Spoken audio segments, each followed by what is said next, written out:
नमस्कार मंडळी. हिवाळा आला की भरपूर आजार डोकं वर काढतात. मुख्य म्हणजे सर्दी, खोकला, घशामध्ये खवखव, अंगदुखी, सांधेदुखी हे भरपूर प्रमाणात वाढतात.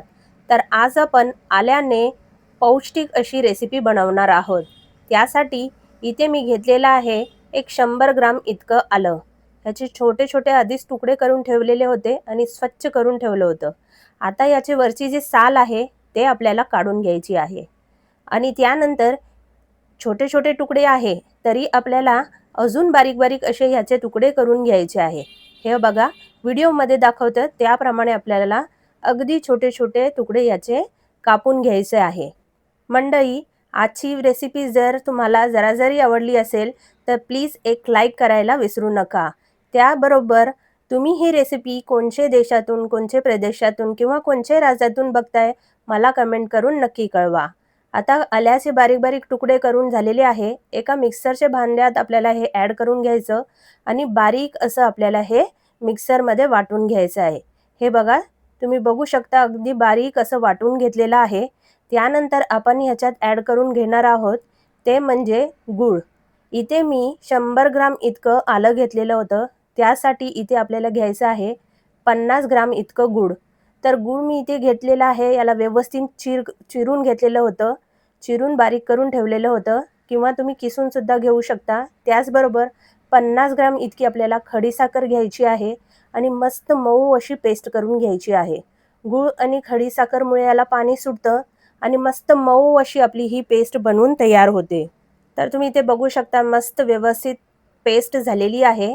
आता एक डिश घ्यायची, याच्यावर थोडंसं तूप घालायचं आणि तूप व्यवस्थित आपल्याला पसरून घ्यायचं आहे. तुम्ही तुमच्याकडे असेल, जे असेल प्लेट किंवा डिश छोटीशी असेल ना, त्याच्यावर असं तूप लावून व्यवस्थित आपल्याला हे पसरून घ्यायचं आहे. त्यानंतर मी घेतलेला आहे ते पॅन. याच्यात आपल्याला साजूक तूप एक चमचाभर ॲड करून घ्यायचं आहे आणि व्यवस्थित पॅनमध्ये असं पसरून घ्यायचं आहे. त्यानंतर जे आपण आल्याची पेस्ट करून ठेवली होती ते पेस्ट पूर्णपणे आपल्याला ह्याच्यात ॲड करून घ्यायचं आहे. तर मंडळी, आज आपण बनवणार आहोत आले पाक, म्हणजेच आल्याची वडी तुम्ही म्हणू शकता, जे खूप पौष्टिक आहे, ज्याने घशाची खवखव, सर्दी, खोकला, अंगदुखी किंवा सांधेदुखीत खूप उपयोगी ठरते. बाहेरून आपण हिवाळ्यात आलेपाक आणून खातोच, पण एकदा तुम्ही हे घरी बनवून नक्की ट्राय करून बघा. तुम्हाला ही रेसिपी नक्कीच आवडेल आणि खूप कमी साहित्यात हे घरच्या घरी बनून तयार होते आणि अगदी महिने 2 महिनेसुद्धा हे टिकून राहते. तर हळूहळू करत आपल्याला हे व्यवस्थित मिक्स करून घ्यायचं आहे, शिजवून घ्यायचं आहे. जोपर्यंत ही पेस्ट अगदी घट्ट होत नाहीये, एकजीव होत नाहीये, याला सेट व्हायला मध्यम ते कमी आचेवर आपल्याला हे शिजवून घ्यायचं आहे. तर 12 ते 15 मिनिटं आपल्याला हे लागतील, कारण आपण लो फ्लेमवर याला शिजवून घेणार आहोत. जर फ्लेम हाय केली तर हे जळून जाईल, म्हणून आपल्याला अगदी लो फ्लेमवर हे 10 ते 12 मिनिटं छान असं परतून घ्यायचं आहे, जोपर्यंत याचा गोळा होत नाहीये. तर तुम्ही इथे बघू शकता हळूहळू करत आपण मध्यम आचेवर हे शिजवून घेतलं होतं, परतून घेतलं होतं. अगदी मस्त छान असा हा गोळा तयार व्हायला लागलेला आहे. पॅनला हे सोडत आहे, तुम्ही बघू शकता, आणि एकजीव झालेला आहे. तर इथे आपण जे आले पाक बनवणार आहोत ते व्यवस्थित सेट व्हायला सुरुवात झालेली आहे. आता गॅस बंद करून घेतलेला आहे आपण आणि जे मिश्रण आपण शिजवून घेतलेलं होतं, परतून घेतलेलं होतं, ते लगेचच आपल्याला हे डिशमध्ये काढून घ्यायचं आहे. ज्या डिशला आपण तूप लावून ग्रीस करून घेतलं होतं, ह्याच्यात आपल्याला हे बॅटर ॲड करून घ्यायचं आहे आणि व्यवस्थित पसरून घ्यायचं आहे.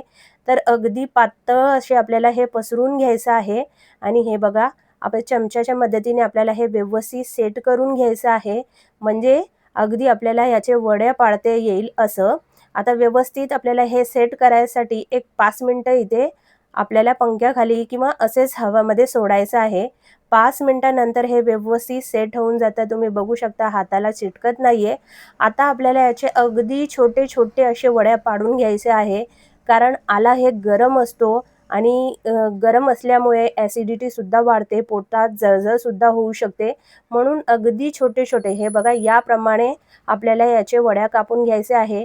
जर तुम्हाला वड्या कापायचे नाहीये, कारण आपण ह्याच्यात गूळ ॲड केलं होतं म्हणून हे थोडंसं चिकट असतो. तुम्ही फक्त साखर ॲड केली असती तर मस्त कडक असे वड्या ह्याचे आले असते, पण आपण हिवाळा आहे म्हणून आपण याच्यात गूळ सुद्धा ॲड केलं होतं. तर जर तुमचे हे तुम्हाला वडी करायचे नसेल तर तुम्ही असे छोटे छोटे गोळे सुद्धा याचे बनवून तयार करू शकता आणि हे आहे साखरे म्हणजे पिठी साखर, याच्यात आपण याला घोळून घेऊया. म्हणजे जे लहान मुलं आहे त्यांना देण्यासाठी अत्यंत उपयुक्त आहे. पिठी साखरेमध्ये थोडंसं घोळून घेतलं की मुलांना सुद्धा खायला खूप छान लागतं. असे आपण मुलांना देतो तर मुलं खात नाहीये, तर असे छोटे छोटे गोळी ह्याचे करून पिठी साखरेमध्ये थोडंसं घोळून घेतलं की दिसायला सुद्धा खूप छान लागतात आणि मुलं सुद्धा आवडीने खातात. कारण आलं हे थोडंसं तिखट असतं, तर ह्याच्यावर थोडंसं आपण साखर जरा अशी भुरभुरून करून घेतली की ते खायला सुद्धा खूप छान लागतात. आणि खूप छोटे छोटे असे आपल्याला याचे गोळी करून घ्यायचे किंवा याचे जी काप आहे ते करून घ्यायचे. खूप जास्त मोठे करायचे नाहीये, कारण आलं हे तिखट असतो. आपण ह्याच्यात गूळ किंवा साखर ॲड केली तरीही थोडासा याच्यात तिखट प्रमाण असतोच. तर कशी वाटली आजची रेसिपी कमेंट करून नक्की कळवा मंडळी. व्हिडिओ आवडला असेल तर व्हिडिओला लाईक करा, शेअर करा आणि सबस्क्राईब करायला विसरू नका. तर चला पुन्हा भेटूया अशी छान छान रेसिपी मी तुमच्यासाठी घेऊन येत राहणार आहे. तोपर्यंत मस्त खा, स्वस्त रहा. धन्यवाद.